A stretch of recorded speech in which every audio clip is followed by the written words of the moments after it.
Let's get it on. Let's get the astrology on. Let's go. All right, we're going to hope to God this recording is going to work. I'm going to try yet again. This is the Uranus retrograde video.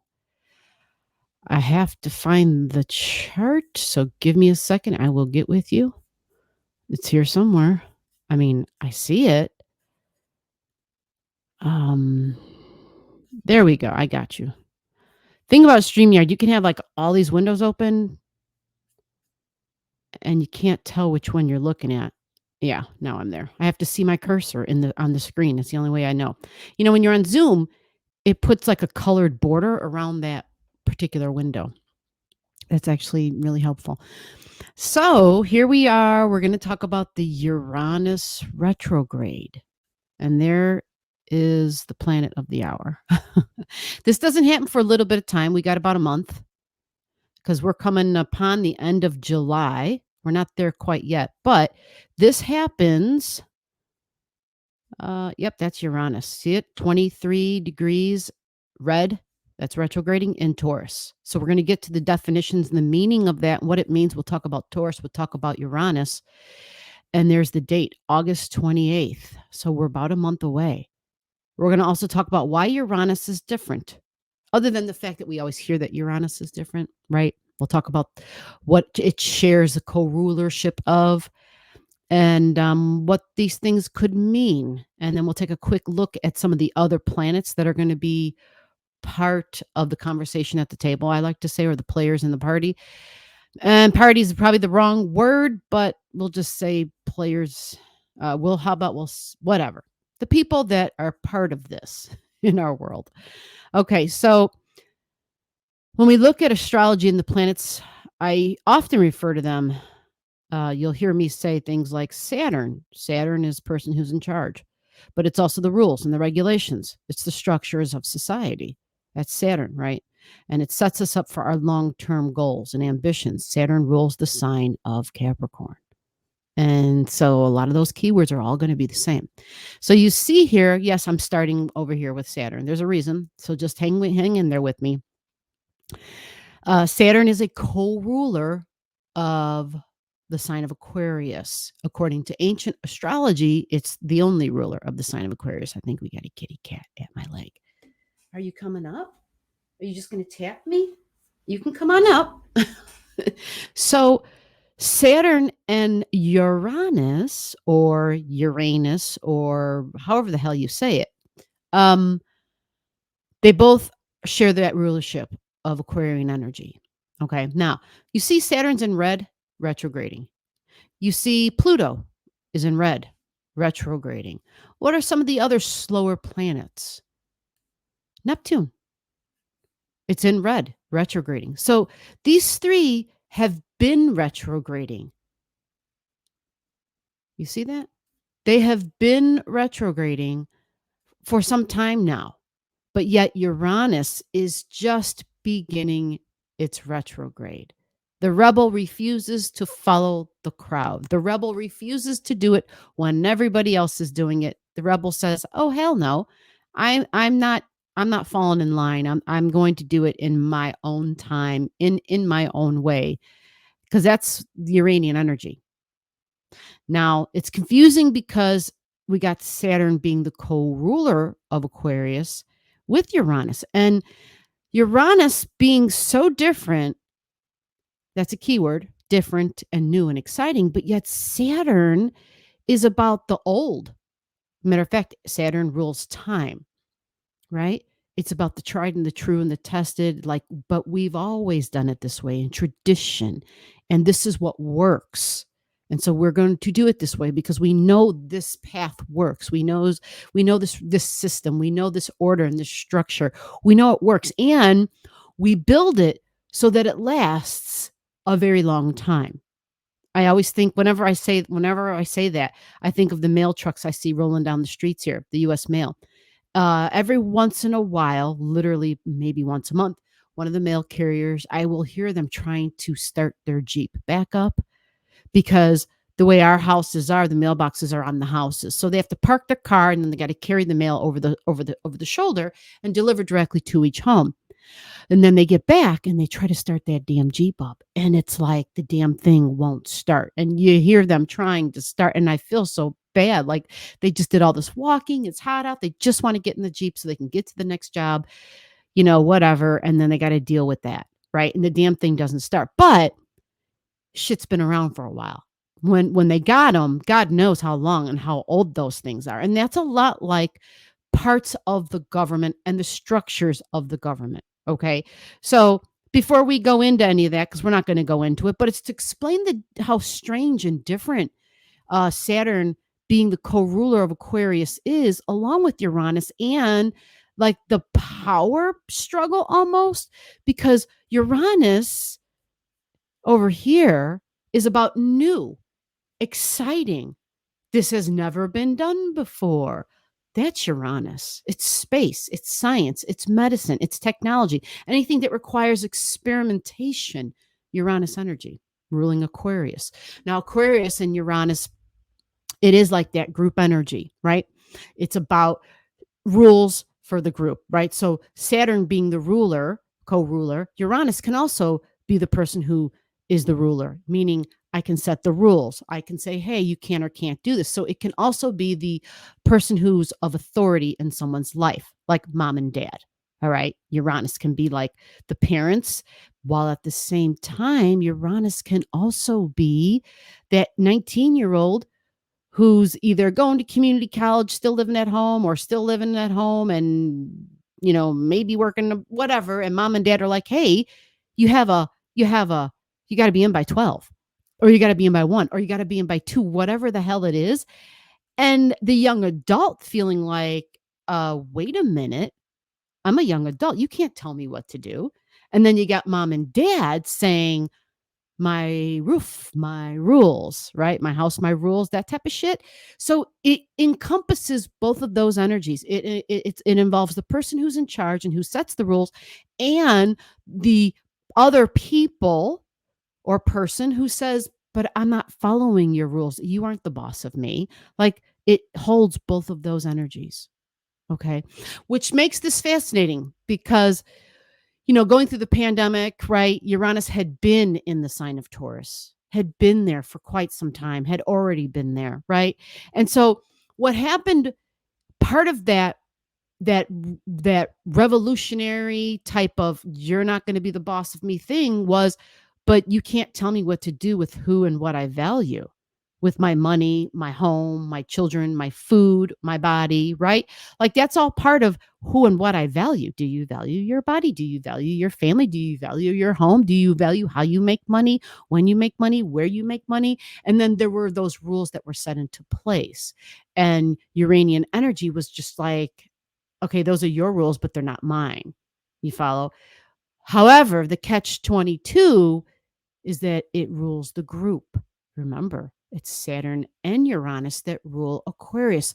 So we saw both of those very different yet similar energies showed up really strong in the pandemic. And so I wanted to show those both sides of Aquarian energy to better understand how Uranus being a ruler of Aquarius, while Saturn is also a ruler, Uranus is cutting edge and it's science. And it says, but we have to bring in the new. We got to do something different. We got to do something innovative. And if it's involved in Taurus energy, that's going to tell us in what ways, in what areas, or where. Innovative how? Innovative in what way? New with what? With the earth. It's Taurus. It's an earth sign. Your earth and your values. This can be money. This can be banking. We know how we've been hearing about that, especially with Aquarius energy, because Aquarius in general is global systems. It can be mass transportation, right? Airlines, but also trains and planes. Think of mass transportation, not just in the air, but also at sea and on the ground. Mass transportation. And this is electric. Nikola Tesla, right? Think of alternate forms of energy, independent energy, independent power. Lots of independent stuff happening, people finding ways to live off grid, people wanting independence and freedom. That's also a keyword for this sign because you want to be independent, right? Yeah. So your freedoms are part of that. But there's something about the group. So people are trying to figure out ways to find a group that more aligns with their idea and their beliefs about freedom, you see, and about independence. And is my independence honored and respected here? But something new and innovative and likely shocking and surprising because Uranus is known as the awakener. It is the awakener. And it's that, you know, how is it that you need to see that if you've been asleep, how does the universe wake you up? Some, it takes the deer through the windshield. For others, they can be driving by in their car and they're driving along and they see the deer on the side of the road, like kind of making eye contact. And they're like, oh, shit, that was interesting. Like that deer wasn't just, running and it wasn't just Bambi. It was more like it just kind of looked directly at me. What the hell was that about, right? New. It means new. It means get ready. Something new is coming. A new event in your life. Yeah, that's what the deer means. Normally, the deer can represent a gentle new beginning in our life. I know I'm going off on a tangent with the deer, but because I always hear stories of some people saying, well, a deer ran across the road, or I almost hit a deer, or holy shit, it came through the windshield, right? And some of those things turn out really bad. And it's like, oh my God, it's horrible. But if we can see the little footnotes along the way, if we can see the little signs along the way, if we can see the little messages or the omens or the little, just the little nudges that the universe gives us, sometimes we don't need the big shocks and surprises that the Uranian energy can bring with it. Okay. Now, Taurus energy, money, but it's more about also the earth. I shouldn't say more, but it is everything you value and everyone that you value. And this can be love. This can be my love as far as loving myself. It's desires. Taurus is also sensuality, right? Think of the five senses. That's the sign of Taurus energy.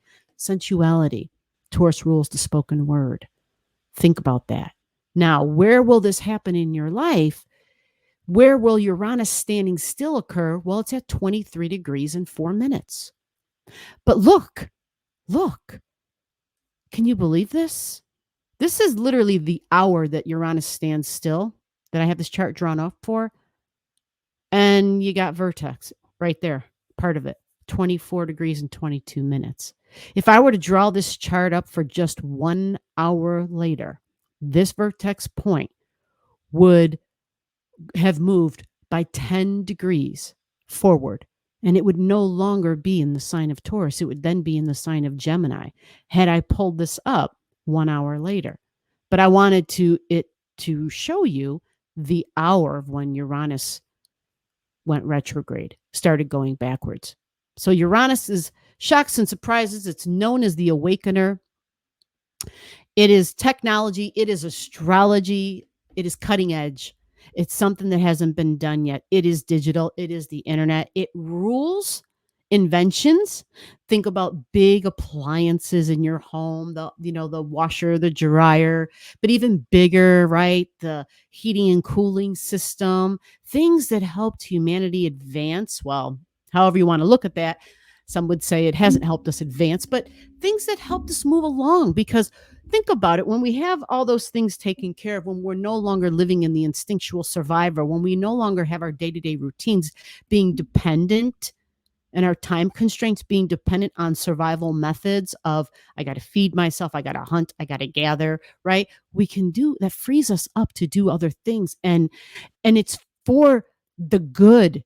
That's what it's supposed to be for, right? Uranus allows us to be creative, to be intellectually creative, and to do things that can help not just myself, but others, because it's the sign of the humanitarian.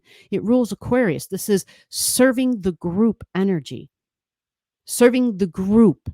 And I know that's hard for rebellious energy because the rebellious energy doesn't want to do whatever the hell the group is doing. The rebellious energy says, "But wait a minute, I can't do this. The whole group's doing it. That's for me, that's like, that's why I don't want to do it. Damn it. I'm not a follower." Like some people have that really strong on them and they just refuse to comply. They refuse to conform. So Uranus can show up a lot of different ways for you, right? And when it goes retrograde, its meaning, its independent spirit, its ability to be the rebel becomes stronger. And you would have noticed this the days before, because before a planet goes retro, it stands still. It barely moves at all. And so its meanings become really pronounced. Again, August 28th. So think about the days before ahead of time. Now, there's a lot of other things to discuss. Oh, by the way, the time, 10:04, that's the hour, the 10 o'clock hour, right? So yeah, that's the time. And I mentioned that because of vertex. So let's go big. We can see the whole screen real quick. This is my second recording on this video. I just thought I'd mention that. This is like, yeah. Anyway, so I am going to go real quick, change out to a different color, and we're going to look at just a few other things that we will go in depth when we get closer.